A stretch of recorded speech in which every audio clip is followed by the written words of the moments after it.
Comelec spokesperson Rex Laudianco. Good morning, Attorney Rex. Magandang umaga po, ma'am. Magandang umaga po, sir, at sa lahat po ng ating mga kababayan. Magandang umaga po. Yes, folks, syempre thank you for joining us again today. Ang tanong po dyan ng mas nakararami ngayon, hindi daw po ba prone sa hacking kapag gagamit ng digital ID?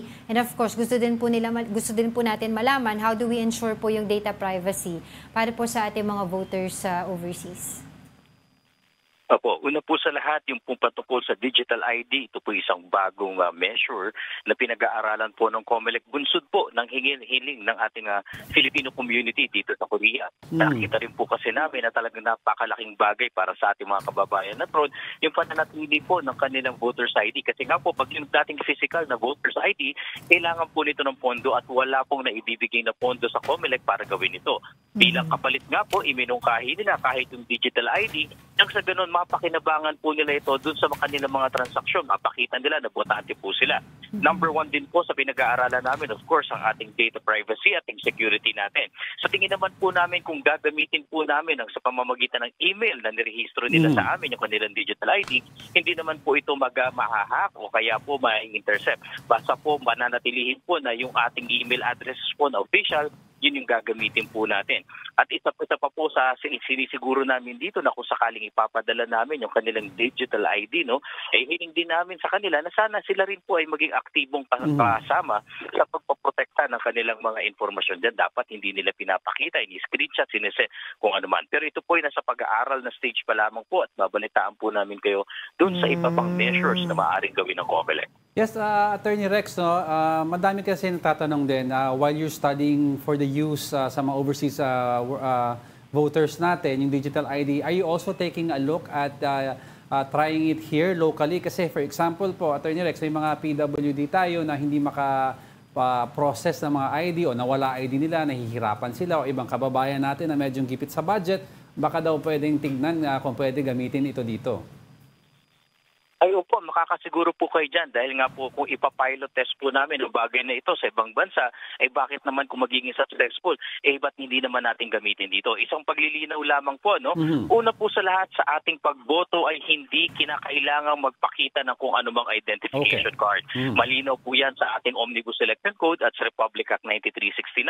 Maari lang po kayong hingan ng proof ng identity ninyo kung merong nag-challenge po sa inyo na isang botante na hindi kayo yung sinasabi nyo nandun sa listahan. Ang proseso po kasi kung matatandaan ninyo, ipapakita natin dun sa listahan sino tayo, pepresenta natin ang sarili natin sa election board at yun po sasabihin natin.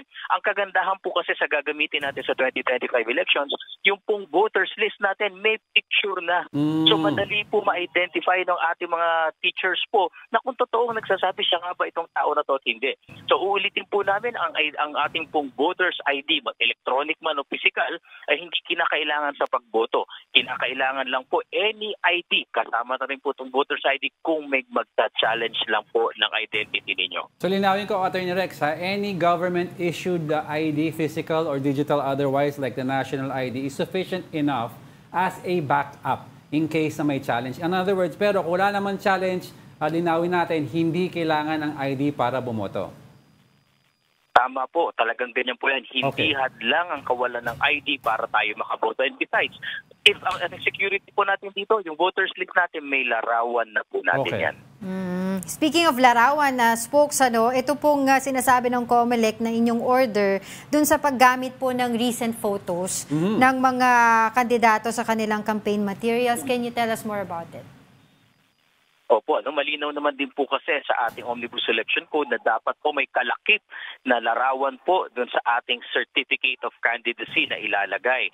Yan po ay makikita natin na bilang pagpapatunay na tayo ay nagpapakilala, tayo yung kandidato. Ang sabi pa nga po doon, passport size, At nilalagay po namin na latest para naman po accurate. Ulitin din po namin paglilinaw, yung pong paghihiling namin ng karagdagang 10 litrato na isusumiti sa Comelec na gagamitin sa inyong mga campaign paraphernalia, hindi hindi po ito additional requirement dahil tatanggapin naman po namin ang inyong COC basta may kalakip na larawan as required by law. Saan namin gagamitin yung 10 larawan po na yan na additional? Ito po ay para ma-check ng aming mga election officers kung yung material po na nakapaskil ay kayo nga kasi parte po ito ng tinatawag natin ng pag-implement ng Fair Elections Act at transparency po sa pangangampanya kung saan may kapangyarihan ng COMELEC na mag-promulgate ng rules. So dito po papasok yan, hindi po dun sa filing ng COC. Again po, ano ang resulta kung sakali mang hindi magiging makatotohanan ng iyong litrato? Ngayong isinusulong ng COMELEC yung ating transparency at accuracy sa pangangampanya. Kung sakaling nasa resolution po namin ito at ito'y nilabag ninyo, maaari po itong maging ground ng disqualification sa dahil po ito'y hindi makatotohanan ng pangangampanya. Attorney Rex, regarding that lang, mabilisan na, I'd like to, how will COMELEC decide yung difference of age between the picture and yung current itsura ng For example, medyo malapit, pero I understand kasi 6 months dapat ang hinihingi yung difference in picture. Pero kung a few years apart, paano nyo po pagdidesisyonan yan kung in case na magkaroon ng filing dyan at saka mag-appeal yung mga candidates? Kung matatandaan po natin kasi pag susumiti naman po ng COC at iba pang mga dokumento, ito po ay sinusumpaan sa harapan ng election officers po namin. So may frontliner po kami dyan na makakakita kung siya nga ba yung nasa litrato na yan o hindi. At any rate po, lilinawin po namin ang lahat ng bagay na to doon sa ipinapapromulgate po ni Chairman Garcia na resolution at makikita niyo naman po merong due process dito, may reasonableness lagi dahil yan naman po ang ating mandato rin po talaga. Can you give us an update po dun sa mga nangyayari po ngayon sa pagpunta po ni COMELEC COMELEC Chairman George Garcia sa South Korea? Opo, kasalukuyan po kaming nandito para po ipakita sa ating mga kababayan. Kasama po natin ang ilang ating mga representative ng mga media sector, pati na rin po ng ating mga stakeholders tulad ng KBP, Philippine Computer Society, Data Protection Officers Association, para ipakita po natin yung opisina at yung planta po ng Miro kung saan po ongoing ang full production po ng 110,000 machines na uupahan ng Pilipinas. Bukod po dito, ipinapakita rin po natin dahil nga po merong mga huling suhestyon yung COMELEC kasi lagi pong ini-improve ng COMELEC yung aming nakikita pagka nakita namin na mas bagay na may gawin dito, ipapakita po ngayon ng Miro na nade-deliver po nila ang lahat ng conditions at mga customization requirements ng COMELEC. Ito po yung naka-livestream, kasalukuyan ngayon po nagkakaroon ng introduction tungkol sa magagawing plant tour mamaya at mamaya po mismo, mamayang hapon, ila-livestream din po namin ang pagbisita sa planta at makikita nyo po kung paano ina-assemble ang mga makinang dadalhin sa Pilipinas. Mukhang nagkakaroon, medyo busy ng COMELEC sa preparation natin, Attorney Rex. Pero I'd like to also take this opportunity to ask you, ano ba ang plano po ng COMELEC regarding yung social media regulation? Kasi naging hot topic po ito this last few months on how to, if ma-regulate natin the use of social media pagdating po sa campaign. Noong mga unang nakaraang eleksyon po ay sinimulan na po natin ang pagre-regulate po dyan sa pamamagitan ng paghiling ng mga paggamit o mga reports mula sa ating mga kandidato. Kasama na rin po ang paghiling sa kanila at pagkuha ng kanilang mga official social media platforms. Nang sa gayon po, kung meron po magaganap na mga illegal o hindi mabuting pangangampanya, ay matitrace po natin. Sa paano po ang bago sa 2025?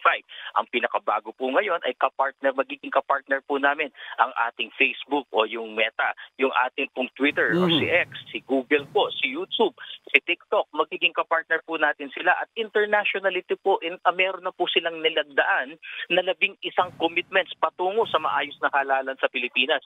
So, ang mangyari po dito, katuwang namin ang mga platforms na yan para i-check yung mga malisyoso, masama, mga mapanirang pangangampanya, maling paggamit ng AI, ang paggamit ng deepfake. Lahat po ito ay magiging subject bukod sa community policies at guidelines ay mai-integrate din po ang COMELEC resolutions. Madali ma-take down, madali ma-trace kung sino nagpadala nito para kung kinakailangan, magsampa po tayo ng kaso. Ikalawa po, makikipagtulungan din po kaming lahat para po ang ahensya ng pamahalaan mag-imbestiga para po doon sa dapat gusuhan. And lastly, ang pinakamatibay po, ang ating mga stakeholders at mismong kababayan na nagbabantay at gumagamit ng social media, maire-report po sa aming lahat. Tulad ng ginawa namin dati, hindi kailangan magpakilala. Tulungan lang kaming mahanap ang ebidensya at COMELEC po mag-iimbestiga at magsasampa ng kaso. All right. With that, we'd like to thank you, COMELEC spokesperson Attorney Rex Laudianco, for joining us on the show. Maraming salamat po. Mabuhay po.